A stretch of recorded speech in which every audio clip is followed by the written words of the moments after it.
আপনারা যে ছবিটা দেখতে পেয়েছেন এটা চীনের নৌবাহিনীর একটা ফিউচার প্ল্যান। এটা এক্সিকিউট করবে 2039 সাল নাগাদ। 2039 সাল, এখন 2025, তাহলে 39 সাল আইতে এখনও মোটামুটি 15 বছর বাকি। তখন চীনের নৌবাহিনীর in terms of tonnage 7.5 million টনের যুদ্ধজাহাজ থাকবে, অর্থাৎ যেটা বর্তমানে যুক্তরাষ্ট্রের আছে 5 মিলিয়ন টনের মতো, সেটাকে ছাড়াই যাবে। যুক্তরাষ্ট্রও বাড়াইতেছে, তো নাম্বার ওয়ান পজিশনে যাবে, কিন্তু এয়ারক্রাফট ক্যারিয়ারে 2039 সাল পর্যন্ত ছাড়াইতে পারবে না। এয়ারক্রাফট ক্যারিয়ার ছয়টা করা থাকবে চায়নার কাছে, 1 2 3 4 5 6 7টা এয়ারক্রাফট ক্যারিয়ার থাকবে। বর্তমানে যে 3টা আছে, একটা সি ট্রেলার, 2টা অ্যাক্টিভ, তার মধ্যে একটা বাদ যাবে, অর্থাৎ আরও নতুন করে 4টা 5টা তৈরি হবে।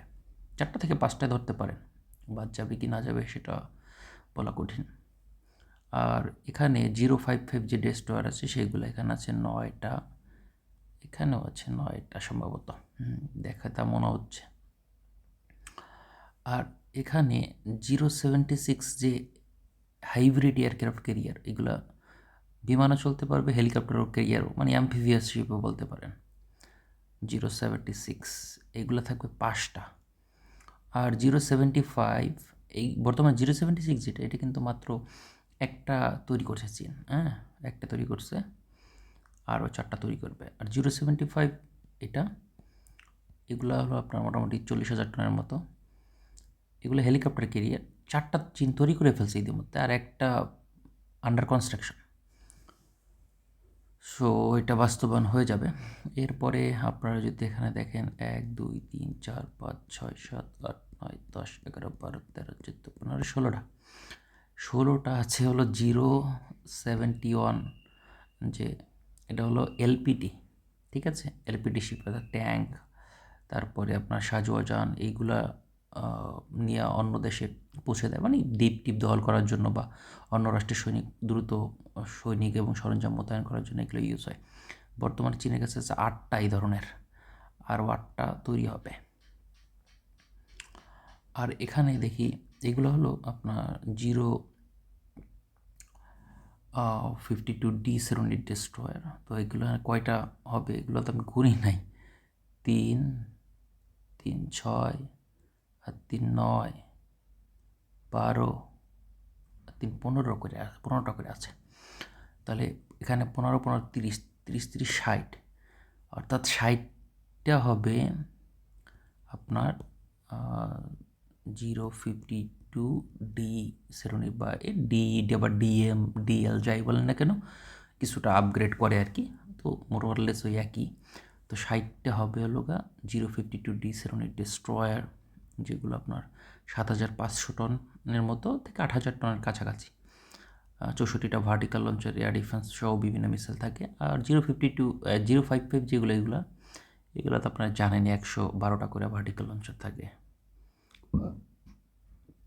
আর এগুলা চীনের ফ্রিগেট, এগুলো হলো আপনার 054 শ্রেণীর এ জি বা যাই বলেন না কেন, বিভিন্ন ভেরিয়েন্টের ফ্রিগেট।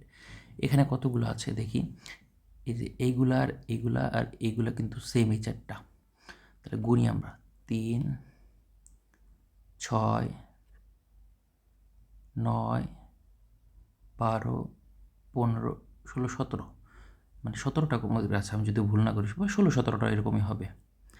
তাহলে যদি 16টাও ধরি হিসাবে, 16 16 32 32 32 64টা, অর্থাৎ 64টার মতো থাকবে হলো আপনার এই যে এই ফ্রিগেট, যে এখানে 32টা করে ভার্টিক্যাল লঞ্চের এয়ার ডিফেন্স আছে। আর এগুলো হলো আপনার ট্যাঙ্ক বহনকারী, আপনার এগুলো এক ধরনের এলএসডি আর কি, ল্যান্ডিং হেলিকপ্টার, বা আপনার ওই কী বলে, উড়ে গেছি, ট্যাঙ্ক ম্যাঙ্ক আর কি পরিবহন করে যুদ্ধক্ষেত্রে নৌবাহিনীর জন্য। এখানে যে এগুলো হলো 072 শ্রেণীর, কয়টা আছে দেখি, 3 6 9 12 15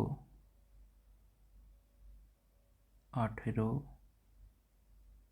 21, 21, 24, 28টা, আমি যদি ভুল না করি 28টার মতো আছে, ওই দু একটা কম বেশি হতে পারে, 28টা হবে। বর্তমানে চীনের কাছে সম্ভবত আপনার 18টার মতো আছে, আর 10টার মতো অ্যাড করবে আর কি, খুব একটা বেশি এখানে অ্যাড করতেছে না। আর এইগুলা কি, এই যে এইগুলা তো আমি বুঝতেছি না আসলে কি, আমার কাছে অদ্ভুত লাগতেছে। সম্ভবত এইগুলা আসলে কি, ছবিতে বোঝা যায় না, বুঝছেন।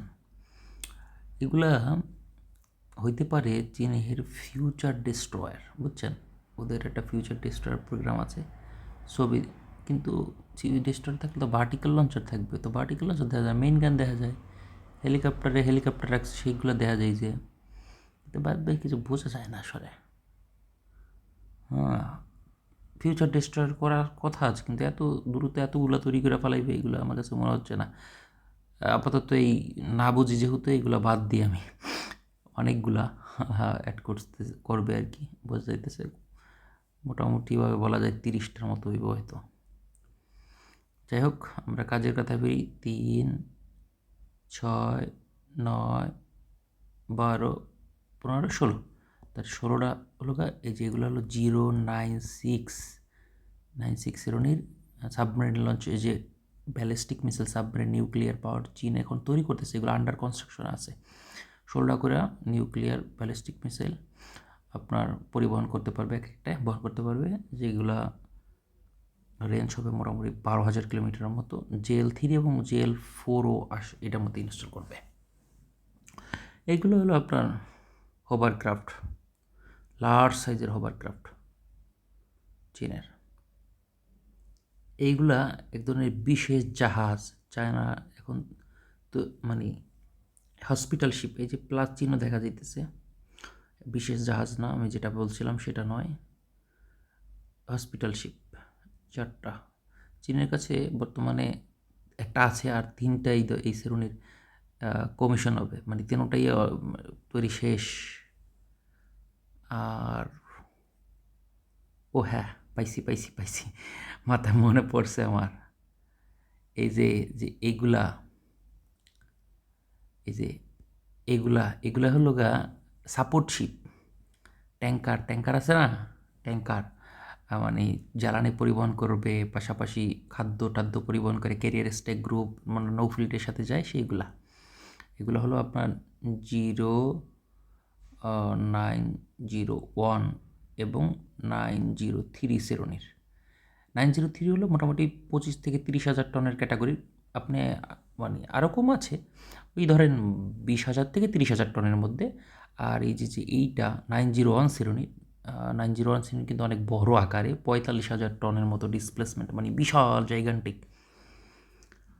আর এইগুলা এক ধরনের বিশেষ জাহাজ, যেগুলা তাইওয়ানে ল্যান্ডিং করার জন্য ইউজ করবে, অর্থাৎ আপনার তাইওয়ানের সমুদ্র সীমা অন্যরকম, পাহাড়ি এলাকা থাকে, তো তাইওয়ান যদি দখল করতে যায় তাহলে তো সমস্যা, আপনার নির্দিষ্ট একটা জায়গা দিয়ে আপনার ল্যান্ডিং করতে হবে, তো নির্দিষ্ট জায়গাতে ল্যান্ডিং করতে গেলে ওখানে তো অল্প একটু জায়গা, ওখানে তাইওয়ানের সেনাবাহিনী বা ওরা একটু ভালো ডিফেন্স গড়ে তুলতে পারে, কিন্তু আপনি যদি চারোদিক দিয়ে ঢুকাইতে পারেন সেনাবাহিনী ওই রাষ্ট্রের মধ্যে, তাহলে সেন বেটার। তো এইগুলো এক ধরনের বিশেষ শিপ, যেগুলার আপনার ক্রেনের মতো কাজ করবে, এবং ওখান থেকে সরাসরি সমুদ্র দিয়ে ওই পাহাড়ের বা বিভিন্ন সমস্যা থাকলেও সহজে সৈনিক বা ট্যাঙ্ক এগুলা স্থলে নামাইতে পারবে, দুর্গম অঞ্চল দিয়া, সমুদ্র সীমা দিয়া। সো এইগুলা ওয়ার্ল্ড ওয়ার 2-তে ইউজ করছে এই ধরনের টেকনিক, মালবারি হারবারে, এই সম্পর্কে পরে আলোচনা করব। তো যাই হোক, আমরা এখন এই যে সাবমেরিনে যাই, এগুলো হলো আপনার 093 এবং 095 শ্রেণীর সাবমেরিন। 093 শ্রেণীর বিভিন্ন মডেল আছে, সেগুলা চায়না এখন তৈরি করতেছে, হয়তো বা ভেরি সুন বন্ধ করে দেবে। আর 095 under construction, nuclear attack submarine এগুলা। তো এখানে মোটামুটি 50টার মতো সাবমেরিন আছে, হ্যাঁ, দেখলে বোঝা যায় আর কি, আপনি যদি গোনেন এরকম করে তাহলে বোঝা যায় যে 50টার মতো। তো 50টা সাবমেরিন, তো বিশাল একটা মুভমেন্ট ওরা নিতেছে। খেয়াল করছেন 50টা নিউক্লিয়ার পাওয়ার অ্যাটাক সাবমেরিন, 16টা nuclear power ballistic missile submarine, এখানে 25-30টার মতো আপনার সাপোর্ট শিপ, তারপরে এখানে 28-30টার মতো ট্যাঙ্ক বহনকারী শিপ, এখানে আছে 071 লার্জ সাইজের যে অ্যাম্ফিবিয়াস শিপ, এইগুলা আরও বড় সাইজের অ্যাম্ফিবিয়াস শিপ, হেলিকপ্টার ক্যারিয়ার, এগুলো হাইব্রিড ক্যারিয়ার। এখানে 60-70টার মতো ফ্রিগেট, 60টা ডেস্ট্রয়ার, যেগুলো প্রথম সারির ডেস্ট্রয়ার, পৃথিবীর টপ 10টা ডেস্ট্রয়ারের নাম নিলে এগুলা থাকবে, এবং খুবই কস্ট ইফেক্টিভ, মানে ভয়ঙ্কর লেভেলের কস্ট এফেক্টিভ। মাত্র $450 মিলিয়ন দিয়ে একটা তৈরি করে। তো সব মিলে হয়তো 500-600 মিলিয়ন খরচা যায়, যেটা যুক্তরাষ্ট্রের একটা আর্লেবার্গ শ্রেণীর ডেস্ট্রয়ার তৈরি করতে 2.5 মিলিয়ন লাগে, মানে 5টা তৈরি করতে পারবো এগুলার। তো কোয়ান্টিটি কিন্তু খুবই গুরুত্বপূর্ণ, আর কোয়ালিটিও যথেষ্ট ভালো। চীনের ডেস্ট্রয়ারে যে ফায়ার পাওয়ার, সেটা মানে অফেন্সিভ ফায়ার পাওয়ার, সেটা বর্তমানে পৃথিবীতে সবচেয়ে বেশি। কারণ যুক্তরাষ্ট্রের ডেস্ট্রয়ার এয়ার ডিফেন্সিভ, কিন্তু ওদের অ্যান্টিশিপ অ্যাটাকের জন্য ওরকম ভালো অবস্থা নাই। কিছু কিছু মিসাইল আছে, কিন্তু সেটা খুব একটা ইফেক্টিভ না, সবই সাবসোনিক মিসাইল বলতে পারেন। এবং আরেকটা আছে হারপুন মিসাইল, ওটা তো কোনো কাজেরই না। হারপুন এখন অকার্যকর, মার্কিন নৌবাহিনী পর্যন্ত এটা ইউজ করতে চায় না, খুব বাজে মিসাইল বলতে পারেন। তো এর পরিবর্তে মার্কিন নৌবাহিনী নরওয়ের মিসাইল, নেভালিস্টিক মিসাইল, ওটা চুজ করছে। যুক্তরাষ্ট্র তৈরি করলে সব কিছু ভালো হবে এরকম কোনো কথা নেই। আর তাছাড়া যুক্তরাষ্ট্র যে তৈরি করতে পারবে না তা না, ওদের কিছু মিলিটারি ডকট্রিন আছে, যে কারণে ওরা সব কিছু তৈরি করে না, ব্যাপার স্যাপার আছে কিছু। আর এইগুলো করতে গেলে মিলিটারি ডকট্রিন চেঞ্জ করতে হয়, আর ডকট্রিন চেঞ্জ করলে মোরাল ভ্যালু যুক্তরাষ্ট্রে কমে যেতে পারে, যে হেজিমনি আছে ওদের, সেটাও কমে যাবে পৃথিবীতে।